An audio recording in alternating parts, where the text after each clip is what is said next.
I'm Marco Christopher B. NOPIA from BSHM 1A representing the supplemental responsibilities of school cafeterias. Managing food safety in school cafeterias. School cafeterias must uphold extremely high standards of food safety to prevent food poisoning and manage student food allergies. School cafeterias feed millions of students every year. Cafeterias are regularly inspected by health authorities and must uphold the same high standards of food safety and hygiene as any other food premises, if not higher, because children are more susceptible to foodborne illness and more likely to have a serious food allergies. Safe food handling in a school cafeteria is the utmost importance and requires the full attention of everyone who works in it. With so much on the line, cutting corners when it comes to food safety is simply not an option. The importance of good hygiene working in food service means you need to keep the food safety in mind at all times. Maintaining high standards of personal hygiene is a huge part of it. Everything around us is literally teeming with bacteria and other microorganisms. Some good, some bad, and it's unbelievably easy for microscopic germs to travel from your hands to someone else's food. Hand washing is one of the most important things that you can do as a food handler. Wash your hands before you start work, before and after you touch the food, after handling dirty dishes or utensils, after handling money, after using the bathroom, and about 1,000 times in between. As a general rule, if there any chance you pick up bacteria by touching something, wash them thoroughly with soap and water for at least 20 seconds.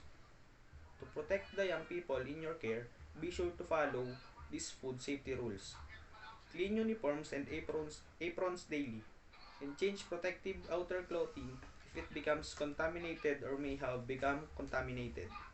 Wear hair restraints in all areas where food is being prepared. Wash your hands before and after putting on disposable gloves. Change gloves if they become contaminated or torn. Change gloves every 2 to 4 hours and never use disposable gloves. Don't worry when you're sick, especially if you're experiencing symptoms of foodborne illness. It's important to remember that foodborne illness isn't just an upset stomach. It can leave serious and long-lasting consequences, particularly for the most vulnerable among us. Safety food storage and display. Food storage is an extremely important part of the food safety. When food is stored improperly or at the wrong temperature, it becomes a breeding ground of poor bacteria. Perishable foods must be kept in sealed containers and promptly refrigerated before they enter the temperature danger zone, which is the temperature range in which bacteria thrive. Never leave high-risk foods like meat, eggs, or dairy at room temperature for too long.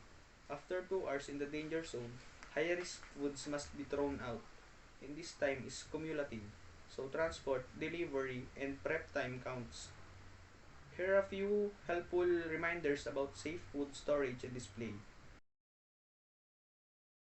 Store raw meat, fish, and poultry on the bottom shelf of the refrigerator, below ready-to-eat foods or fresh produce.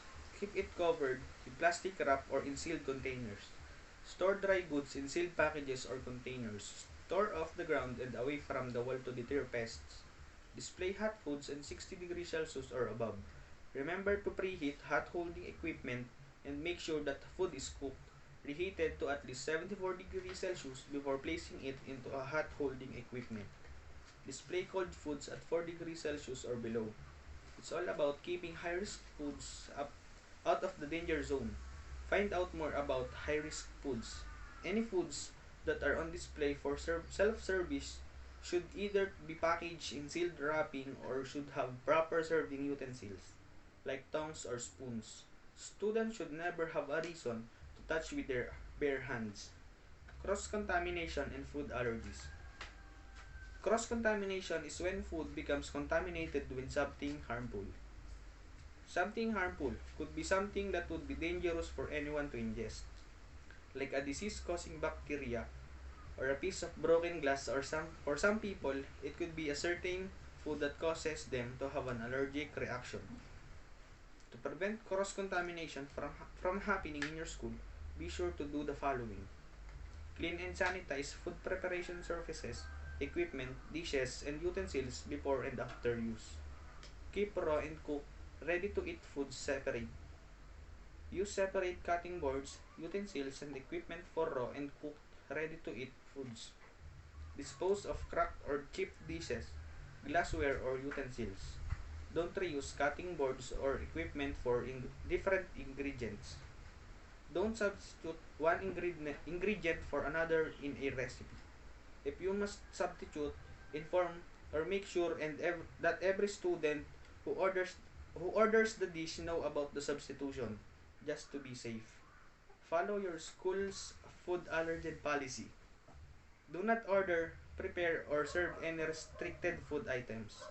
In order to effectively manage food allergies in a school setting, it's also important to have well-defined policies and procedures in place.